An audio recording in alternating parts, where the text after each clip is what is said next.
Money కేసులో అభియోగాలు ఎదుర్కొంటున్న డొనాల్డ్ ట్రంప్ కు ఈ నెల 10వ తేదీన శిక్ష విధించనున్నట్లు న్యూయార్క్ కోర్టు జడ్జి స్పష్టం చేశారు.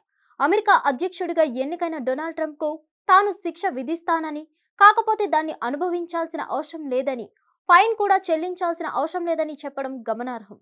ఈ హష్ మనీ కేసులో ట్రంప్ కు అన్కండిషనల్ డిశ్చార్జ్ ను అమలు చేయనున్నట్లు న్యూయార్క్ కోర్టు న్యాయమూర్తి తాజాగా వెల్లడించారు.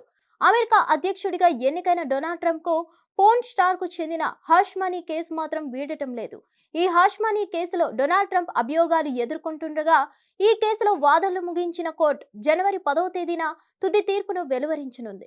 తాజాగా ఈ కేసు గురించి సదరు జడ్జి స్పందించారు. హష్ మనీ కేసులో డొనాల్డ్ ట్రంప్ కు శిక్ష విధిస్తానని తేల్చి చెప్పారు. అయితే ఈ కేసులో ట్రంప్ శిక్ష అనుభవించాల్సిన అవసరం లేదని చెప్పడం గమనార్హం. హష్ మనీ కేసుపై తాజాగా విచారణ జరిగింది. ఈ నేపథ్యంలోనే ఈ నెల 10వ తేదీన ఈ కేసులో శిక్ష విధిస్తానని న్యూయార్క్ జస్టిస్ హవానా మార్చన్ తాజాగా ఆదేశాలు జారీ చేశారు. అయితే ఈ నెల 20వ తేదీన అమెరికాకు కొత్త అధ్యక్షుడిగా డొనాల్డ్ ట్రంప్ మరోసారి బాధ్యతలు చేపట్టనున్నారు. అయితే ట్రంప్ ఈ కేసులో దోషిగా తేలిన జైలు శిక్ష అనుభవించాల్సిన అవసరం లేదని జస్టిస్ హవాన్ మార్చన్ స్పష్టం చేశారు. అంతేకాకుండా ఈ కేసులో జరిమానా కూడా చెల్లించాల్సిన అవసరం లేకుండా అన్కండిషనల్ డిశ్చార్జ్ ని అమలు చేయనున్నట్లు తెలిపారు. ఇక శిక్ష విధించే జనవరి 10వ తేదీన వ్యక్తిగతంగా లేదా వర్చువల్ గా డొనాల్డ్ ట్రంప్ కోర్టులో హాజరయ్యేందుకు అవకాశం కల్పించనున్నట్లు వెల్లడించారు. దీంతో శిక్ష పడిన తర్వాత వైట్ హౌస్ లోకి అడుగుపెట్టే తొలి అమెరికా అధ్యక్షుడిగా డొనాల్డ్ ట్రంప్ నిలవనున్నట్లు స్థానిక వర్గాలు పేర్కొంటున్నాయి. ఇక డొనాల్డ్ ట్రంప్ కు ఈ హష్ మనీ కేసులో శిక్ష విధించాలని న్యూయార్క్ కోర్టు జడ్జి తీసుకున్న నిర్ణయాన్ని ట్రంప్ ప్రతినిధి స్టీఫెన్ చియోంగ్ తీవ్రంగా ఖండించారు.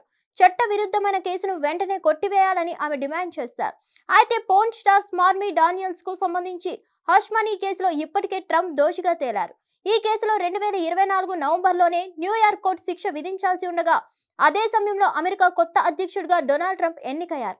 దీంతో ఆయన క్రిమినల్ విచారణ ఎదుర్కోకుండా రక్షణ ఉంటుందని సుప్రీంకోర్టు గతంలో ఇచ్చిన తీర్పును ప్రస్తావిస్తూ ఆయన న్యూయార్క్ కోర్టును ఆశ్రయించారు. దీనిపై ఇటీవల విచారణ జరిపి కోర్టు శిక్షను కొన్ని రోజులు వాయిదా వేసింది. ఆ తర్వాత ఈ కేసులో ట్రంప్ కు రక్షణ కల్పించే అవకాశాలు లేవని తేల్చి చెప్పింది. పోర్న్ స్టార్ స్టార్మీ డానియల్స్ తో డొనాల్డ్ ట్రంప్ ఏకాంతంగా గడిపారనే ఆరోపణలు ఉన్నాయి. 2016 అమెరికా అధ్యక్ష ఎన్నికల సమయంలో ఆమె ఈ విషయాన్ని బయటకు చెప్పకుండా ట్రంప్ తన లాయర్ ద్వారా ఆమెకు $1.5 లక్షల హష్ మనీని ఇప్పించారనేది ప్రధాన ఆరోపణ. రిపబ్లికన్ పార్టీ అధ్యక్ష అభ్యర్థి ప్రచార కార్యక్రమాల కోసం వచ్చిన విరాళాల నుంచి ఈ డబ్బును ఖర్చు చేశారని, అంతేకాకుండా వాటి కోసం రికార్డులను మార్చేశారని ట్రంప్ పై అభియోగాలు ఉన్నాయి.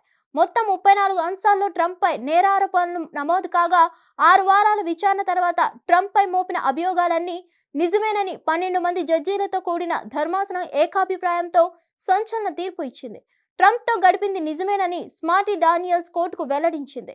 ఆమెతో పాటు మొత్తం 22 మంది సాక్షులను కోర్టు విచారణ జరిపింది. హిట్ టీవీ యాప్ ని డౌన్లోడ్ చేసుకోండి. ఇందులో short news, live news, entertainment movies అన్ని అవైలబుల్ గా ఉన్నాయి. Please download Hit TV app. Hit TV app. Hit TV యాప్ని ఫ్రీగా డౌన్లోడ్ చేసుకోండి.